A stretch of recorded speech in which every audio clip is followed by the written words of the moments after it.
nagsabi, may katiwalaan ang flood control. Ang flood control sa Ilocos Norte. Ilocos Norte, unahin pag-imbestiga. Kasi si Sandro Marcos doon eh. At ang kontraktor doon ay Diskaya ang ginagamit. Ni President BBM, 10 million. At ito kaya pinag-uusapan mga flood control. Sino ngayon ang binibintangan? Diskaya ang gumawa. Ang mga kontraktor nila sa Ilocos Norte, Diskaya rin eh. Yan, Paano bulgar. tayo maniniwala ngayon sa mga pinagsasabi nilang mga iniimbestiga? Mga kontraktor nila, maraming kumpanya.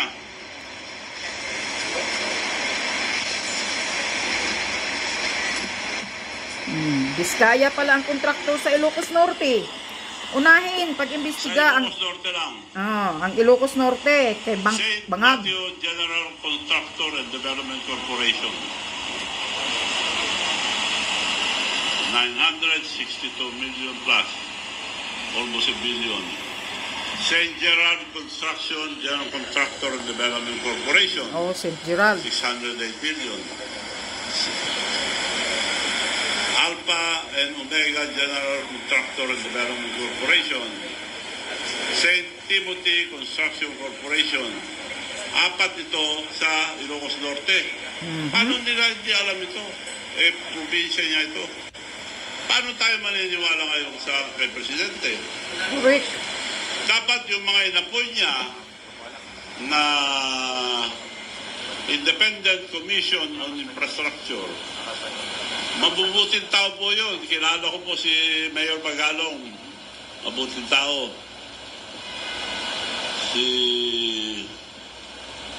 Yung pinsan ko yung isa, si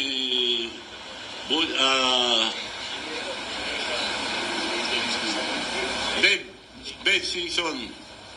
Matino po yun. Kaya nakikiusap. At saka yung mga iba siguro matino rin lahat.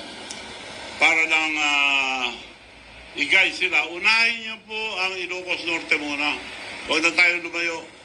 Correct. Dahil yung as far as flood control is concerned, at buong Pilipinas, sino naka-corner? Yung mga Diskaya.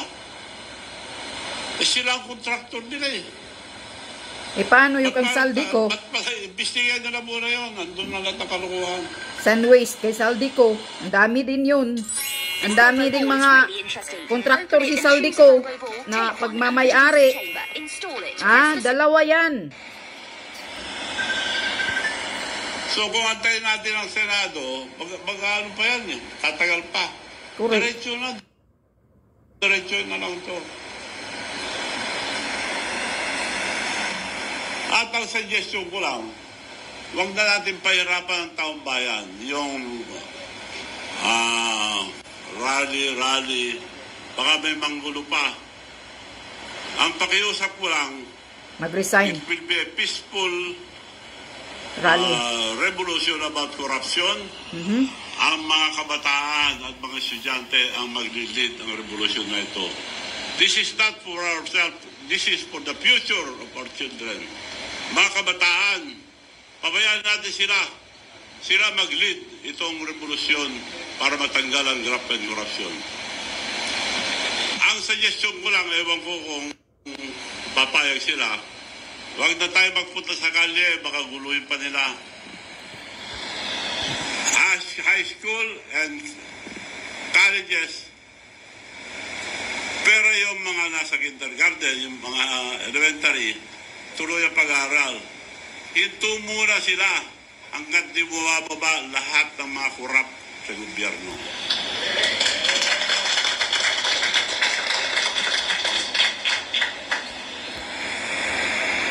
Ngayon, kung ayaw nila mag-resign, sila nagpapahirap sa mga estudyante. Kaya nakikiusap ako sa mga kabataan, mga student leaders, tumayo kayo dahil karapatan nyo to, dahil kinabukasan nyo to. Hindi po para sa amin, tumutulong lang po kami rito sa inyo. Ang mga opisyal naman, mga military and police, generals, mga officials, pabayaan niyo po yung mga anak niyo sumama sa protesta ng korupsyon. Huwag niyo silang pigilin para walang gulo. So yun po ang aking suggestion sa mga kabataan. Huwag na lang sila pumasok muna, magpakasyon muna sila.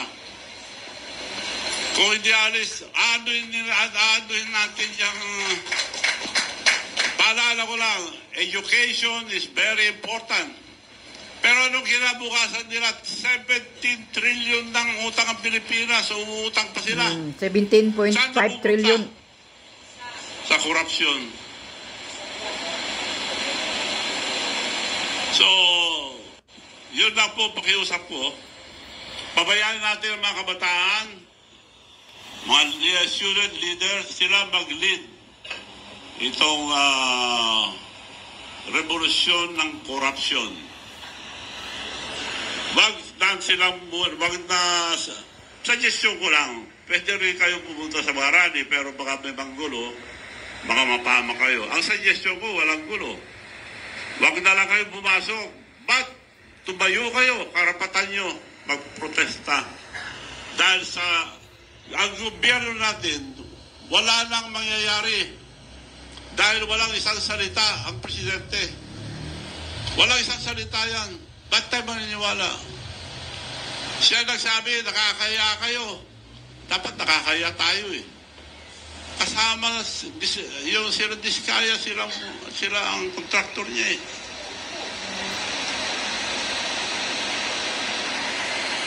So, ang pakiusap ko po, ang mga student leaders, mga kabataan, to lead this peaceful revolution for corruption. Dahil ano nyo ang wala na tayong pag-asa sa buhay.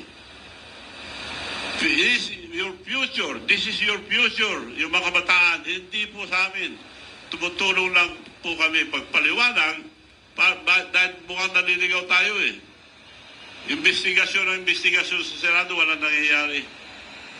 Paikot-ikot lang tayo. So, yun lang po. Maraming salamat. Okay, yan lang ang masasabi ko din.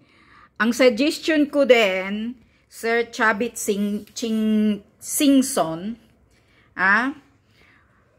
puntahan lahat ninyo mga leader, abogado, mga retired general, yung mga NUP, mga FGF, na nandyan sa nagrarally din, simula noong few days na sila doon, hanggang sa darating na linggo, ngayong September 21, puntahan nyo, sir, doon sa Malacanang, pakiusapan nyo si Bangag Adictos Marcos Jr.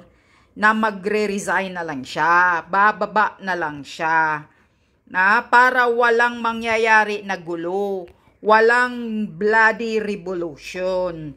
Yun. Revolution against corruption, sir, kung hanggang protesta lang, mga manhid ng mga yan eh. Mga bingi na yung mga putang ina na yan eh. Lalo na si Marcos Jr., nagmaang-maangan.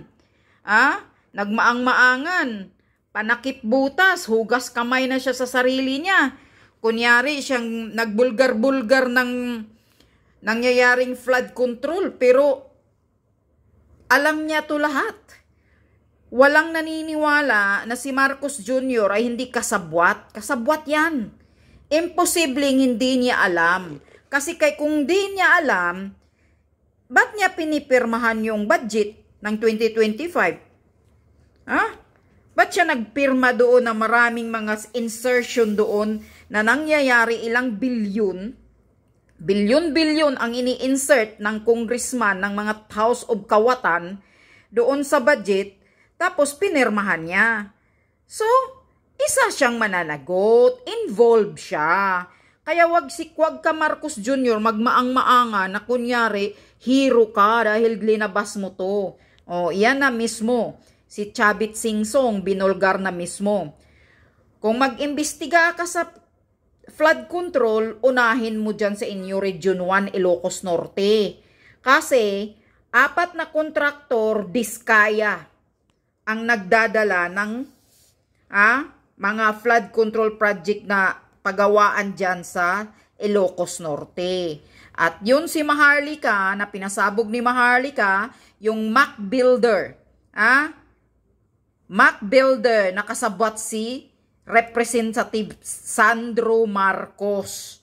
Kasali si Sandro Marcos sa Mac Builder daw na kontraktor. Iyon.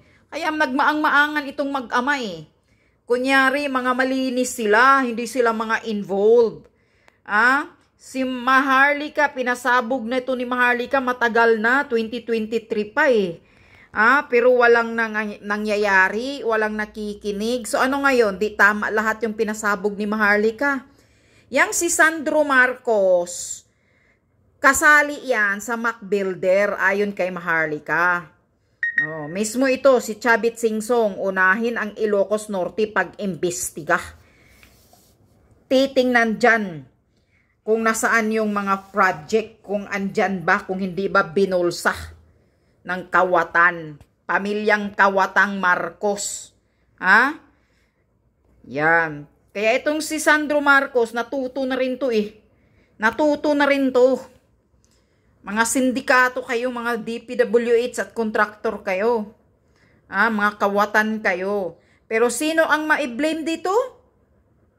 Ang House of Representatives. Kasi kung hindi nilagyan ng budget, ng pundo na pinakamalaki, ilang bilyonis ang pinundo sa DPWH, hindi makagalaw ang mga kawatan ng mga kontraktor din. Hasta pati kasabwat ang mga DPWH. Kaso, magkakasabwat ang mga hayop. Ayon pa nga kay Mayor Magalong, 25% kay congressman, 25% kay speaker, 25% sa kontraktor. Magkano na lang ang ipapagawang proyekto? Kaya mga substandard, magkakasabwat. DPWH 25%, ang mga district engineer. So ano ngayon? Mismo ito, si Chavit Singsong, wala na, hindi ka panipaniwala yung pinagsasabi ni Marcos. Dahil walang isang salita yung bangag na yan. Nakakahiya ka, Marcos, ano? Binulgar pa nga ni Chavit Singsong noon. Malaki ang tulong niya sa kampanya mo noon, Marcos Jr. Ikaw ang pinakawalang utang na loob na tao sa nilalang sa mundo. Si Chavit Singsong malaki ang tulong daw niya sa iyo sa pagkampanya, pati helicopter niya o jet niya ginagamit mo pa, pinapahiram niya sa iyo. Pero nang nananalo ka na daw, sabi niya, dinididma mo na siya. Pati tawag niya hindi mo na pinapansin. Sinarado mo tuluyan si Chavit Singsong. Ang kapal ng mukha mo, Marcos Jr. Kakarmahin ka din, putang ina ka. Wala ka talagang utang na loob. Ikaw ang dapat mag-resign para matapos na itong gulo, matapos na itong korupsyon, itong pagnanakaw. Hindi kami naniniwala na hindi ka kasabwat dito, bangag, Marcos Jr. kaputang ina mo. Ikaw ang mag-resign. Punta kayo sa Malacanang. Pag sabihan mo siyang bababa si Marcos, yun. Para walang gulo. Kaya kayo mga taong bayan, nananawagan po ako sa inyong lahat, makiisa na po kayo ngayong linggo, September 21. One time, big time na po ito. Huling rally na po ito ng mga karamihan na nagsasawa na sa pagnanakaw ng gobyernong Kawatan. Marcos na to, mga walang hiya, Kawatan. Pamilyang Kawatan, nasa dugo talaga, pati mga alipuris nasa baba, mga Kawatan rin. Kasi mahinang nila lang, inutil ang presidente, kanya-kanyang kawat, kanya-kanyang nakaw, ang mga putang ina. Mga walang hiya. Kaya mga taong bayan, kalabugin nyo na silang lahat, na pababain na lahat, pati yung mga magnanakaw na congressman. Isarado nyo yung congress, ipadlak nyo yung putang ina na yan. Walang silbi yan. Mga magnanakaw nasa loob dyan. Hayop. Niluluko tayo, ginagago tayo ng gobyernong bangag. Yung pangalawang suna niya, oh, may 5,500 na flood control na tapos na. Palakpakan din ang mga magnanakang putang inang congressman. Ayan, pagka ilang araw, 2 araw, kinakarma. Si Lord na ang nagbibigay ng fact check. Binaha. Yan. Ang flood control project, binaha lahat ang buong Maynila. Putang inang gobyerno talaga ito. Tama, si Chavit Singsong. Wala na tayong makukuha sa gobyernong ito. Wala na tayong mapapala. Wala nang mapupuntahan itong gobyernong bangag. Yan ang katotohanan. Resign, addict na bangag Marcos Jr. At magpa-hair follicle drug test ka na, putang ina mo, pat kayong mag-ama. Pati yan si Sandro, anak mong Sandro Marcos na representative. Magpa-hair follicle drug test kayong mga pamilyang durugista, putang ina kayo.